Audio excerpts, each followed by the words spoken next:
안녕하세요. 예디야기입니다. 예디야기의 사연을 여러분들에게 읽어드릴 DJ 유진입니다.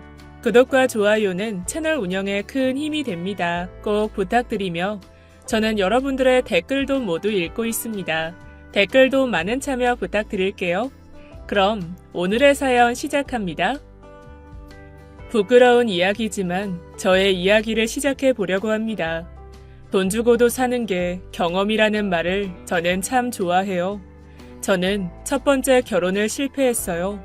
오랫동안 잘못된 선택을 했던 제 경험이 부끄러워 누구에게도 말하지 못하고 힘들어 했었습니다. 그러나 그 경험을 교훈 삼아 제 인생에 새로운 전환점을 마련하게 됐다고 생각해요. 용기 내서 털어놓는 제 이야기를 한번 들어주세요. 전 어려서부터 얼굴도 예쁘장하고 머리도 좋은 편이라 어딜 가나 눈에 띄는 사람이었습니다. 욕심도 많아서 다른 누군가에게 지는 게 참을 수 없이 싫었죠. 얼굴도 이만하면 됐고 공부도 이만하면 되었는데 경제적으로 유복한 편이기는 하나 평범한 제 가정이 성에 차지 않았습니다. 좋은 대학에 들어가고 나서 제가 제일 처음 한 일은 바로 번듯한 남자친구를 만드는 것이었죠. 다른 친구들은 남자를 볼 때 외모, 성격, 취미 등등 많은 기준을 보고 고르더라고요. 하지만 제가 가장 중시하는 부분은 바로 경제력이었습니다. 좋은 머리로 빠르게 계산기를 두드려보면 이리 보고 저리 보아도 제일 중요한 건 경제력이라는 생각이 들었어요.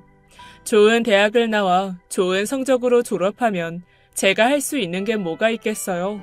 죽도록 노력해서 할 수 있는 게 대기업에 취직해서 고만고만한 연봉 받으며 평범한 남자를 만나 지금 부모님 사는 것처럼 그냥 나도 사는 것. 그건 너무 시시하게 느껴졌어요. 네, 어리석었던 거 이제는 알죠. 하지만 어린 그때는 정말 그 생각뿐이 없었던 것 같아요. 헌데 대학생들이 다들 학생일 뿐인데 경제력이 어디 있겠어요. 아무리 노력해봐도 제 성에 차는 사람이 없더라고요. 그러다가 우연히 나가게 된 동창 모임에서 같은 반이었던 진혁이를 만나게 되었죠. 학창시절 유달리 작고 왜소했던 체구 때문에 늘 앞자리에 앉아있던 친구였어요. 키가 제법 큰 편이었던 저와는 접점이 많이 없기도 했던 친구였고요. 오랜만에 만난 자리에서도 별로 말이 없고 키도 작아서 눈에 띄지 않는 건 여전했어요. 별 생각 없이 앉아서 오랜만에 만난 친구들과 이야기를 나누고 헤어질 때였죠. 저기 화자야. 집 아직도 학교 사거리 쪽이지? 기억하네.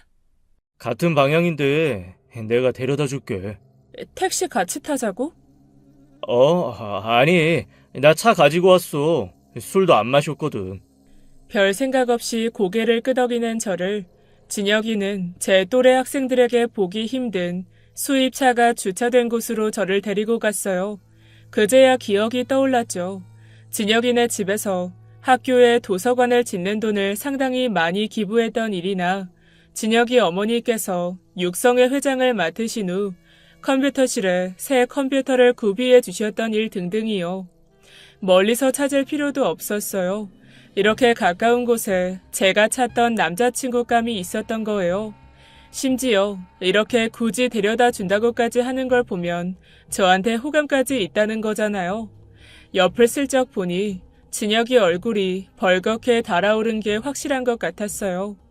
제 집 앞에 도착해서는 수줍어하며 핸드폰 번호를 물어보는 진혁이에게 냉큼 번호를 주고부터 연락을 주고받은 지 한 달째 우리는 사귀기 시작했죠. 진혁이는 저한테 강남의 유명 맛집들을 다니며 맛있는 음식을 사주기도 하고 값비싼 핸드폰 장식도 선물해 주기도 했어요. 학교가 끝나면 멋진 수입차가 정문 앞에서 경적을 울렸고 차에 올라타면서 주변을 둘러보며 짜릿한 승리감이 느껴지기도 했어요. 진혁이는 키가 170이 되지 않을 정도로 작고 몸무게도 50kg 초반대여서 그런지 별로 남자 같다는 느낌은 들지 않았어요. 그래서 그런지 진혁이와의 스킨십이 쉽지가 않았습니다. 하지만 저를 너무너무 좋아하는 게 느껴지고 제 나이 또래 아이들이 경험해보진 못할 멋들어진 데이트에 황홀감이 들었죠. 사랑이 별거냐, 노력만 한다면 진혁이를 사랑할 수도 있을 거라 생각했어요. 만난 지 얼마 되지 않았을 때 진혁이는 저에게 자신의 엄마를 소개시켜주고 싶어 했어요. 저는 조금 이른감이 없지 않을까 의아했지만 유학생이라 곧 해외로 떠나야 하는 진혁이의 입장을 생각해보니 그럴 수도 있을 것 같다고 생각이 들었습니다. 몇 통 전화를 하더니 진혁이가 엄마를 만나러 간 곳은 미용실이었어요. 진혁이의 엄마를 뵌 것이 초등학교 운동회 이후 처음이었어요. 예전에는 평범하셨던 걸로 기억했는데 다시 만나뵌 진혁이 어머님은 굉장히 화려해 보이셨어요. 까무잡잡한 피부에 핫핑크 트레이닝복을 아래 위로 입고 계셨고 긴 생머리를 하고 계셨어요. 팔과 손가락에는 명품 브랜드의 주얼리가 반짝였고요. 어머, 너가 화자니? 반가워. 아, 안녕하세요. 엄마, 내가 말했지? 화자 예쁘다고. 예전에 본 기억이 날 것도 같네. 아유, 진짜 예쁘다. 우리 진혁이가 얼마나 네 칭찬을 했는지 몰라. 막 머리를 끝내고 나오시는 진혁이 어머니를 모시고 우리는 청담동의 음식점으로 이동했죠. 진혁이 어머니가 사교성이 있으셔서 생각보다 분위기가 화기애애하고 즐거웠어요. 우리 셋은 값비싸 보이는 일식집에서 저녁을 먹으며 담소를 나누고 진혁이 어머니를 먼저 데려다 드리러 진혁이 집으로 향했습니다. 넓은 마당이 있고 널찍한 단독주택이었죠. 대문 옆에 적당히 차를 대고 어머니가 내리는 순간 차고 문이 열리면서 또 다른 차 한 대가 나오기 시작했어요. 차 안에는 진혁이의 아버님이 잔뜩 인상을 쓴 채로 우리 셋을 바라보고 계셨죠. 놀란 저는 고개를 숙여 인사드렸고 진혁이와 진혁이 어머니가 사뭇 놀란 표정으로 있었어요. 아니, 여보, 오늘 집에 있었어요? 일찍 왔네요? 아버지 계신 줄 모르고 저녁 먹고 왔어요. 누구냐? 인사드려라. 진혁이 여자친구래요. 예쁘죠? 안녕하세요. 놀란 저는 서둘러 한 번 더 인사를 하고 분위기를 살폈어요. 진혁이의 아버님은 딱딱하게 굳고 화가 잔뜩 나 날이 서 있는 표정으로 진혁 어머니를 바라보고 계셨습니다. 진혁이 어머님은 애써 모른 척하며 애교 있게 말을 건넸는데 무슨 일인지 이야기 도중에 진혁이 아버님이 열린 차 창문을 올리며 거칠고 빠른 속도로 무시한 채 가버리셨어요. 우리 아빠가 원래 좀 저러셔. 화가 나신 거야? 아니야, 그냥 원래 무뚝뚝해. 신경 쓰지 말고 들어가. 오늘 반가웠어. 저겐 무뚝뚝한 정도인가 의문이 들었지만 너무 자연스럽게 행동하는 진혁이와 진혁이의 어머니를 보고 더 질문하지 못한 채 넘어가게 되었어요. 그렇게 진혁이와 사귄 지 1년이 지났습니다. 유학생이라 만날 수가 없었지만 전화와 편지로 안부를 물어가며 관계를 지속했죠. 사실 진혁이를 남자로서 좋아하고 사랑한 게 아니라서 그런지 기다리는 시간이 애틋하고 힘들지 않았어요. 그러나 진혁이는 어린 시절부터 유학 생활을 해서인지 애정 결핍이 심한 것 같았어요. 지칠 정도로 해외에서 전화를 걸어왔죠. 오랜만에 친구들과 만나서 담소를 나누고 싶어도 진혁이가 전화를 끊지 않아서 언짢은 상황들이 만들어지곤 했습니다. 방학에 돌아오고 다시 진혁이를 만났을 때에는 어색함이 감돌았어요. 전화로만 얘기를 해서인지 내가 아는 사람과 만난 사람이 전혀 다른 사람처럼 느껴졌죠. 진혁이는 많이 보고 싶었다며 고가의 명품 지갑을 선물로 안겨주었어요. 오랜만에 본 진혁이가 썩 반갑지 않다는 마음과 명품 지갑을 바라보는 탐욕 사이에 괴리감이 느껴졌습니다. 전 그때에도 모른 척 눈을 감아버렸던 것 같아요. 진혁이는 한국에 돌아오자마자 부모님께 군대에 가겠다고 선언했어요. 굳이 유학 중인 이 시점에 왜 군대를 가냐며 모두들 의아해했죠. 부모님은 뭐라고 하시는데? 처음에는 반대하셨는데 몇 번 이야기하니까 알아서 하라고 하시더라고. 근데 졸업하고 가는 게 낫지 않아? 화자야, 나 할 말 있어. 군대 너 때문에 가고 싶은 거야. 나 때문이라고? 군대 얼른 다녀올게. 나랑 결혼해줘. 같이 유학 가자. 이게 무슨 소리인가 싶었죠. 하지만 저를 보며 이야기하는 진혁이의 눈은 진지했어요. 부모님께 이런 네 생각도 말씀드린 거야? 나중에는 외로운데 잘 됐다고 하셨어, 화자야. 나 기다려줘. 그리고 결혼해줘. 진혁아. 제 머릿속에는 진혁이와 결혼해서 수입차를 타고 마당이 있는 단독주택에 살면서 쇼핑을 일상으로 삼는 사치스러운 제 삶이 그려졌어요. 그리고 남성미 없이 초라한 외모에 늘 주눅 들어있는 모습의 진혁이도 겹쳐졌죠. 전 두 눈을 질끈 감고 고개를 끄덕였어요. 사실 말이 1년이 넘게 만난 것이지 막상 만나서 함께한 시간은 얼마 되지 않는데 말이에요. 굳이 지금 가지 않아도 되는 군대를 서둘러 가는 결심까지 한 진혁이를 보며 이 정도로 나를 사랑하는 사람이라면 결혼이 썩 나쁜 선택은 아니라는 생각이 들었습니다. 내가 조금 덜 사랑하더라도 그간 나를 많이 아껴준다면 상관없을 것 같았죠. 전 진혁이에게 고개를 끄덕여 보았어요. 진혁이는 눈물을 글썽거리며 저를 끌어안았습니다. 그리고 일사천리로 진혁이는 군대를 갔어요. 진혁이가 떠난 빈자리가 전혀 아쉽지 않음을 알았지만 그때조차도 저는 애써 제 마음을 모른 척했어요. 군대에서 끝없이 편지와 전화가 오고 진혁이는 쉬지 않고 사랑을 표현했죠. 그 사랑이 집착으로 느껴지기도 했고 답답하게도 느껴졌지만 그 모든 게 나를 향한 노력이라고 생각하며 제 자신을 위로했죠. 시간은 너무도 빨리 지나가고 저는 대학을 졸업했습니다. 그리고 진혁이도 재대하게 되었죠. 진혁이는 빠르게 부모님들의 상견례를 하길 원했어요. 모든 것이 생각보다 너무 급하게 이루어져서 전 불안한 마음이 들었죠. 시간이 지날수록 뭔가 제 마음속에 이상한 의문이 들기 시작했던 거예요. 난 진혁이를 사랑하지 않는다는 것이 진혁이를 만나는 순간마다 상기됐어요. 진혁이가 입이라도 맞추려고 하면 나도 모르게 고개를 돌려버렸죠. 게다가 저희 부모님은 저의 결혼을 달가워하지 않았어요. 제가 아직 많이 어리다고 생각하셨고 좀 더 많은 연애를 해보길 원하셨죠. 망설이는 저에게 진혁이는 늘 노력을 아끼지 않았어요. 유행하는 명품 립스틱에 값비싼 저녁 식사에 뚜껑이 열리는 스포츠카를 태우면서 진혁이는 끊임없이 저에게 경제적인 어필을 해왔습니다. 유학을 가게 된다면 제 어학연수 학비까지 당연히 내주고 싶다며 저를 설득하기 시작했어요. 결국 전 부모님께 진혁이와 결혼 후 유학을 가고 싶다고 말씀드렸죠. 그리고 거짓된 마음으로 부모님을 설득하기 시작했어요. 엄마, 아빠, 믿어주세요. 저 진혁이가 정말 잘해줘요. 너무 이르다. 아니 나이가 지금 24이야. 무슨 결혼이야? 아직 진혁이도 학생이잖니. 알아요.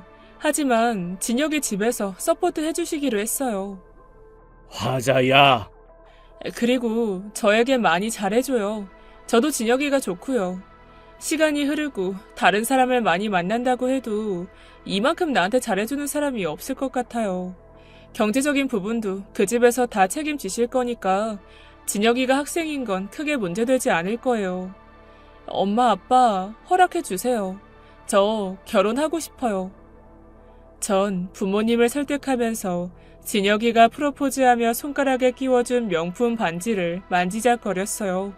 제 능력이라면 아마 직장 생활을 시작하고 한참 후에나 겨우 살 수 있을 법한 사치스러운 반지였죠. 이런 것들을 아무렇지 않게 해줄 수 있는 것 또한 진혁이의 능력이라고 생각했습니다. 결국 부모님은 저에게 백기를 드셨고 상견례 날짜를 잡게 되었어요.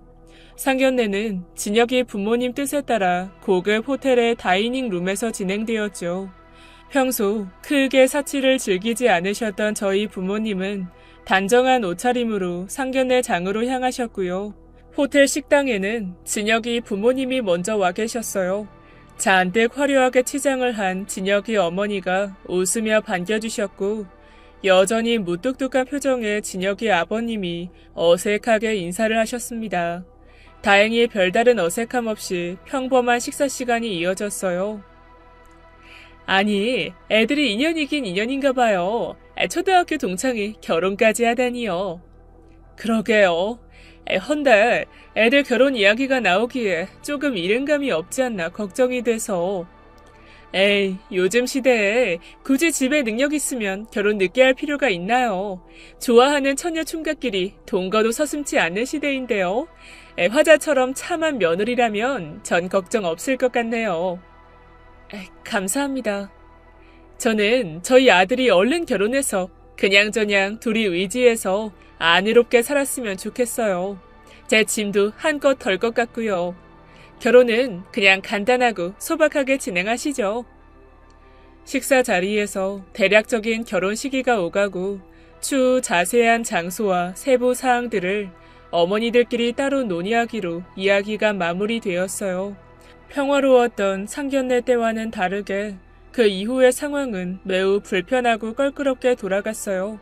결혼식 장소와 예단 등등을 논의드리러 진혁 어머님을 뵈러 간 엄마가 얼굴이 벌겋게 달아오른 채로 집에 돌아오셨어요.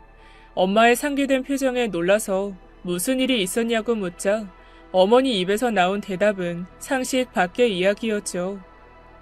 내가 살면서 별꼬라지를 다 본다. 식장은 원하는 데가 있으시길래 우리는 상관없다 했지. 사업하신다고 하니 남의 이목도 있고 특급 호텔에서 결혼을 원하시길래 그것도 알았단 말씀드렸다. 근데 엄마 얼굴은 왜 그런데? 갑자기 웃으면서 예단 이야기를 입은 거 하라고 하더니 웬 비서 같은 여자 하나를 들여보내더라. 능구랭이 같은 여자였는데 다짜고짜 이런 있는 집에 어느 정도는 생각하고 오신 건 맞냐면서 내용은 둘째 치더라도 누가 그렇게 예의 없이 구니? 본인은 나가버리셨다고? 엄마는 그런 꼬라지 처음 봤어. 너 꼭 이 결혼이 그리도 하고 싶니? 예단 내용은 뭐라는데? 말도 마라. 우리 집이 여유가 없는 것도 아니고 엄마 아빠도 이 나이에 모아둔 돈 없지도 않아. 그래도 굳이 이렇게 사치스럽게 해야 하는지 나는 모르겠다. 엄마가 받아오신 리스트를 보니 기가 막혔어요. 간단하고 소박하게 하는 결혼치고는 과하다 싶을 정도의 내역이었거든요. 현금 1억, 1,000만 원이 넘는 시어머니 가방, 그 이상하는 가격의 시아버지 시계, 정장부터 금과 산으로 장식된 장인이 만든 한식기 세트에 엄마의 말을 들은 저는 너무 화가 났어요. 언제부터인가 마음속에 꿈틀거리는 이 굴욕적이고 치욕스러운 마음을 조절하기가 힘들었어요. 사치스러운 예단은 그렇다 쳐도 아무 역할도 하지 않고 있는 진혁이는 대체 왜 뭘 하는 건가 싶었죠. 흥분한 채로 저는 진혁이를 만났어요. 제가 따져 묻자 진혁이는 쩔쩔매며 어쩔 줄을 몰라 했습니다. 이건 아닌 것 같아. 결혼이 장사도 아니고 굳이 이렇게까지 해야 하는 이유를 난 모르겠어. 그리고 어머니 태도 이해 안 돼. 하자야, 그게 아니야. 내 말 좀 들어봐. 우리 엄마도 결혼을 처음 시켜봐서 그래. 주변에 누가 결혼한 사람이 있어야 알지. 몰라서 그 비서분 도움을 좀 받은 것뿐이래. 껄끄러운 이야기를 굳이 직접 할 필요가 없었다고 생각하셨었나봐. 아무리 그렇다고 해도 그건 너무 예의가 아니잖아. 그리고 혼수 내용도 그래. 대체. 하자야, 한 번만 내 말 좀 들어봐. 우리 엄마도 그러시더라고. 인생에 한 번 있는 결혼이라 조금 챙길 거는 챙기면서 하는 게 서로에게 좋을 것 같으셨대. 남들 보기에도 그렇고. 우리가 결혼하는데 남들 보는 게 뭐가 중요해? 날 좀 이해해줘. 인생에 있어서 딱 한 번이야. 그리고 우리 엄마도 널 위해 진짜 많이 준비하고 계셔. 너 정말 깜짝 놀랄 거야. 가방, 신발에 밍크 코트, 투피스, 다이아도 4세트 준비하시고 너 정말 최고의 신부로 만들어줄게. 한 번만 이해해줘. 나는 너 없으면 안 돼. 필사적으로 매달리는 진혁이를 보며 정말 제 마음은 갈대처럼 흔들렸습니다. 그리고 무엇보다 저 때문에 군대까지 다녀온 진혁이를 버리기에는 내가 너무 나쁜 사람이 되는 기분도 들었죠. 나를 위해 준비했다는 함 내용물의 설명을 하나하나 들으니 부끄럽게도 제 마음 한켠에 욕망도 꿈틀대기 시작했어요. 그래, 한 번만. 딱 한 번만. 미안해, 엄마, 아빠. 난 두 눈을 딱 감고 집에 와 엄마 아빠께 다시 한번 결혼하게끔 도와달라 부탁드렸어요. 화가 나신 엄마와는 다르게 아빠는 아무 말도 하지 않으시고 엄마를 진정시키셨습니다. 그리고는 네가 진정 원하는 대로 아빠가 도와준다고 말씀하셨죠. 그렇게 결혼식이 빠르게 진행되었어요. 진혁 어머니의 갑질은 거기서 끝이 아니었어요. 메이크업, 미용실부터 드레스의 식장꽃까지 모든 것을 본인 원하는 대로 고르기 시작하셨죠. 제가 하고 싶은 걸 조심스럽게 말씀드리기라도 하면 청담동 최신 트렌드를 들먹이시며 본인이 원하는 대로 진행하길 원하셨어요. 어머니, 저 화관이 쓰고 싶어요. 제가 평소 꽃을 좋아하기도 하고. 어머, 화자야. 지금 무슨 화관이야. 티아라 써야지. 그 연예인 S가 썼던 그 브랜드 티아라 준비해놨다. 너 그런 거 쓰면 내가 뭐가 되니? 우리 집안 며느리 결혼식인데 비싸고 좋은 걸로 준비할 테니 걱정하지 말고. 그럼 꽃 장식이라도 제가 고를게요. 그래도 제 결혼식인데 안개꽃 같은 거 버진로드에 가득 피었으면 해서요. 맞아야, 카라 알지? 긴 거. 그거 내가 전에 김장관이 손녀 결혼식에서 봤는데 봐봐. 어두운데 꽃이 확 올라가서 막 빛을 받는데 힘이 있고 너무 멋있더라고. 너 이거 하면 아마 네 친구들도 뒤집어질 게다. 안개꽃이랑 카라꽃 가격 차이가 얼마나 나는데 비교가 안 되지. 네. 준비되는 내용들이 세련된 예비 시어머니의 취향대로 고급지고 세련되었기에 번번이 아무 말 안 하고 넘어가게 되었지만 계속해서 제 마음속에는 울분이 쌓이기 시작했어요. 조금 촌스럽고 어설프더라도 인생에 한 번뿐인 결혼식이 남의 손에 쥐락펴락해진다는 불쾌감이 들었습니다. 진혁이는 뭐가 좋은지 그저 엄마가 최고 좋은 걸로 골라주신다며 허허거리고 있었고요. 결혼식을 뒤집고 싶은 마음이 하루에도 몇 번씩 들기 시작했지만 이미 너무 진행이 되어버려서 그럴 용기가 나질 않았습니다. 부모님이 그렇게 말리는데도 강행했던 건 바로 저였으니까요.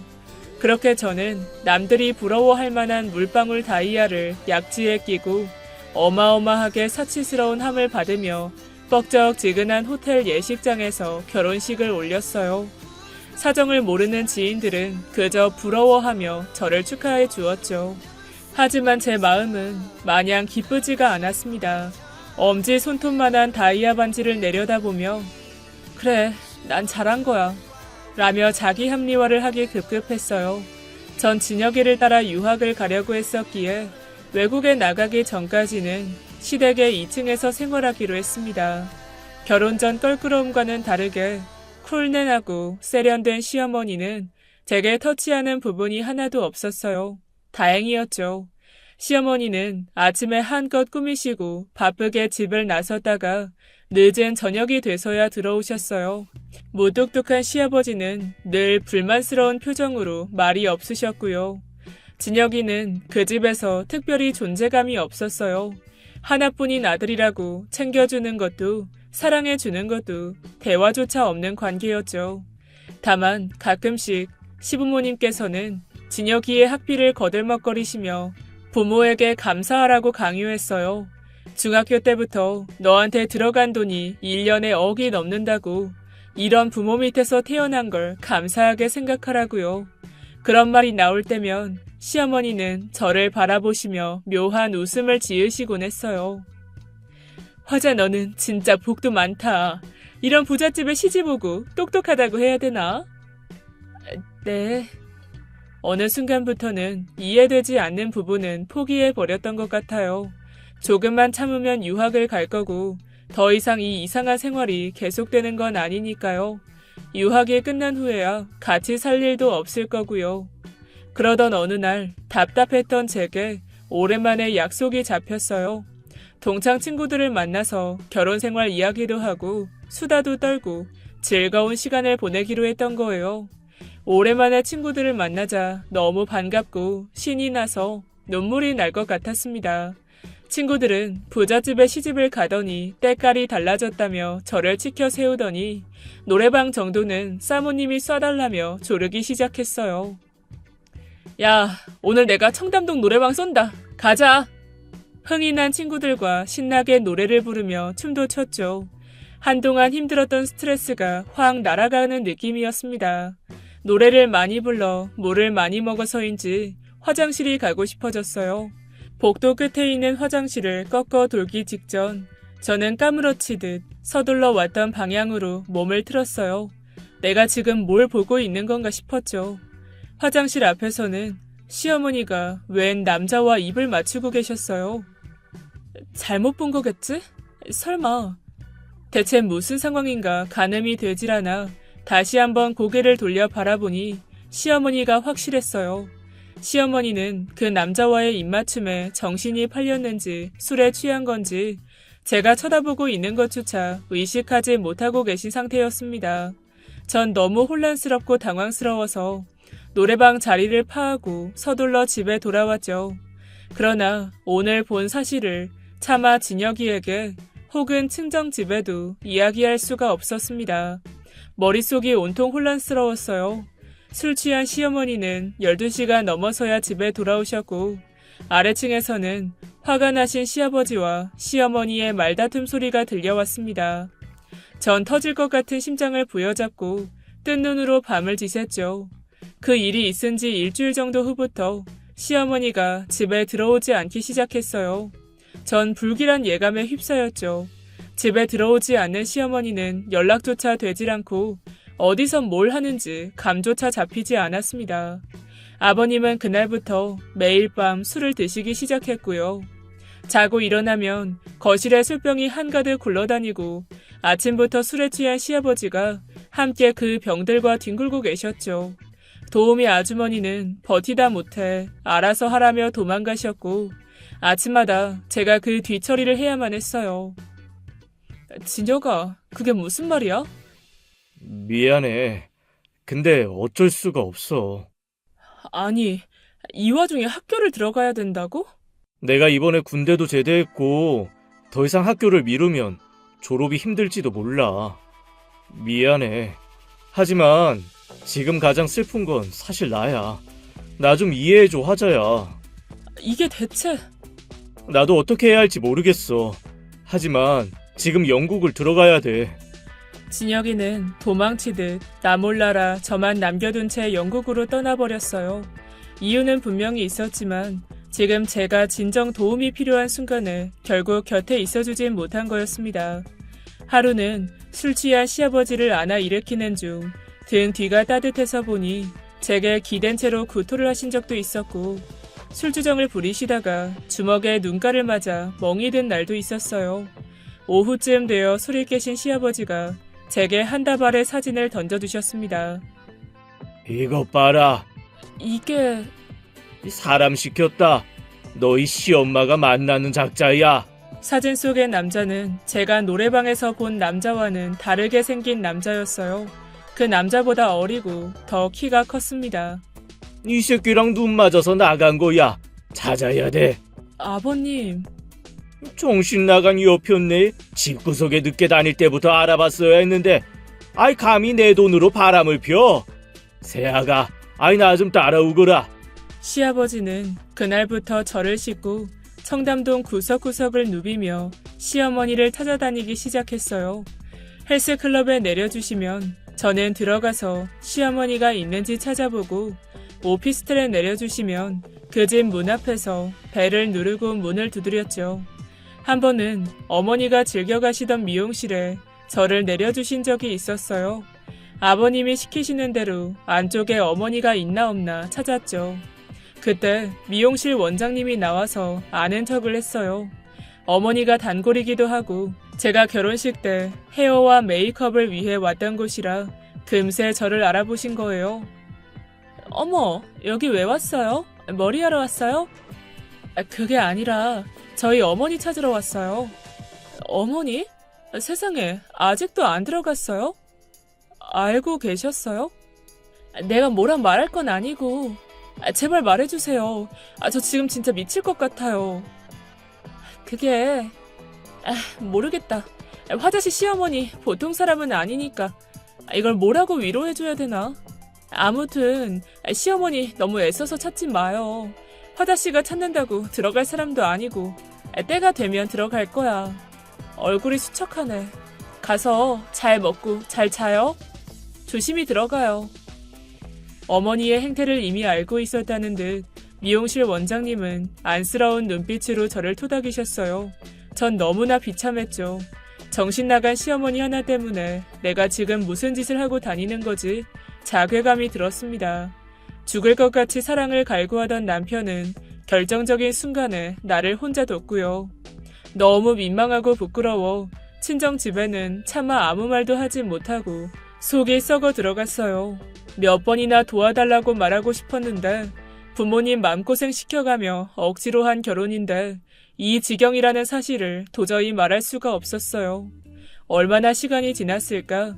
술에 절어 괴로워하시는 시아버님을 위로하려고 시아버님의 친구분들이 집에 오신 날이었습니다. 이게 무슨 일이냐 진짜. 내 돈으로 온갖 더러운 짓은 다 하고 놀았더라고. 들었다. 아유 호스트바 VIP였다며.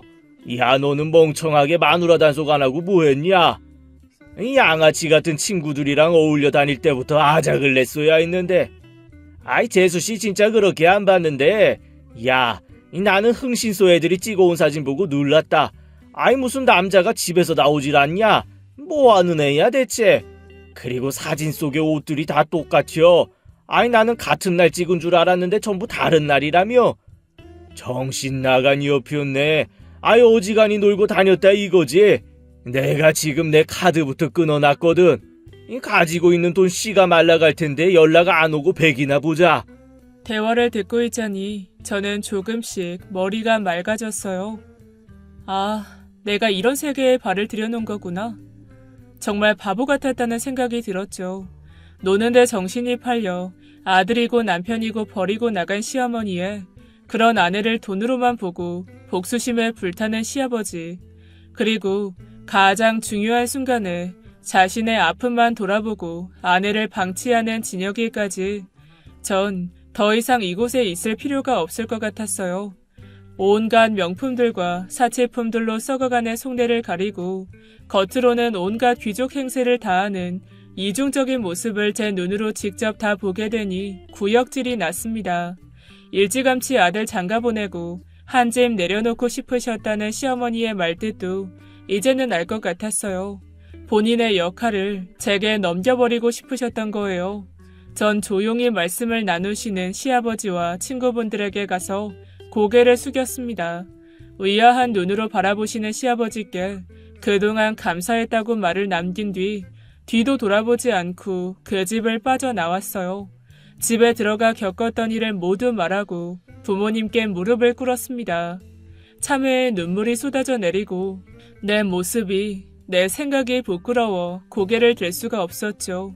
저희 부모님은 저를 꼭 안아주시고 괜찮다고 다독여 주셨어요. 왜 더 일찍 말하지 않았냐고 속이 얼마나 힘들었겠냐며 함께 울어주셨고요. 두 번 다시 같은 실수를 반복하지 말라며 조언해 주셨어요. 그리고 저는 다시는 시댁으로 돌아가지 않았습니다. 혼인신고를 하지 않았던 탓에 서류상 정리할 게 남아있진 않았지만 뻑적지근하게 결혼식을 치른 탓에 저는 이혼녀 딱지를 안고 살아가게 되었습니다. 하지만 그 어떤 후회도 들지 않았어요. 제가 이 경험을 하지 못했다면 30이 되고 40이 되어도 세상을 살아가면서 가장 중요한 게 무엇인지 절대 알지 못했을 거니까요. 제가 시댁을 나온 후 진혁이가 미친 듯이 연락을 해왔어요. 저희 집에 찾아와 이대로 끝낼 수는 없다며 난리를 쳐댔죠. 화자야, 이럴 순 없어. 나 어쩔 수 없는 사정이 있었잖아. 듣기 싫어. 내가 일부러 너를 놔두고 갔던 게 아니야. 내가 할 수 있는 일을 하고 또 나는 너를 위해서. 그만해. 네가 나한테 해줬던 건 아무것도 없었어. 핑계대지 마. 미치도록 힘들 때 넌 시차를 핑계로 전화조차 잘 받아주진 못했고 어머니를 찾아서 청담동 바닥을 헤맬 때에도 옆에 있어주지 않았어. 네 말 뭔지 알아. 알겠어. 하지만 나도 그때 너무 당황했었고 내가 너를 얼마나 사랑했는지 알잖아. 진혁아, 넌 나를 사랑한 게 아니야. 네가 엄마한테서 받지 못한 애정을 내게 갈구했던 것뿐이지. 애정 결핍 말이야. 너희 부모님을 원망해. 그리고 시부모님의 경제력을 뒷배삼은 나약한 네 자신을 원망해. 알을 깨고 나와. 그게 내가 아내로서 마지막으로 너한테 해줄 수 있는 조언이야. 화자야, 제발. 절대 저와 헤어질 수 없다고 울며불며 매달렸지만 전 차분하고 차갑게 거절했어요. 재고할 가치조차 없었죠. 그렇게 저는 첫 번째 결혼을 정리했어요. 이혼한 후 몇 번의 실패 끝에 전 제가 다니고 싶었던 곳에 취직을 했습니다. 그리고 얼마 지나지 않아 저를 무척 사랑해주고 제가 너무 사랑하게 된 지금의 남편을 만났죠. 3년의 연애 끝에 프로포즈를 받고 아주 평범하게 결혼했어요. 맞벌이 부부에 여유가 넘치지는 않아도 서로 많이 아끼고 사랑해요. 적금을 부어서 해외여행도 계획하고 밤이면 손잡고 산책도 하고요. 전 아직도 생각해요. 그때 모든 것을 참고 그 집에서 계속 있었다면 지금 나의 삶은 어땠을까? 아마 나 역시 그들처럼 괴물이 되어 있진 않았을까 말이에요. 시간이 흐른 뒤 건너 입에서 들리는 말에 의하면 밖에 나가 돈이 다 떨어진 시어머니는 결국 집으로 들어갔다고 해요. 그리고 이혼을 하게 된다면 생각보다 많은 재산 분할을 해줘야 한다는 변호사 말을 들은 시아버지가 그냥 시어머니와 살기로 결정하셨다고 하고요. 진혁이는 아직까지 싱글이어서 부모님의 끝발로 여기저기 좋은 선자리를 찾아다닌다고 합니다. 쓰디 쓴 경험을 교훈 삼아 좀 더 나은 나로 살아가게 해준 것에 감사해야 할지도 모르겠네요. 지금까지 예디학이었습니다. 끝까지 함께 해주신 여러분 진심으로 감사드리며 전 내일 이 시간 다시 돌아올게요. 감사합니다.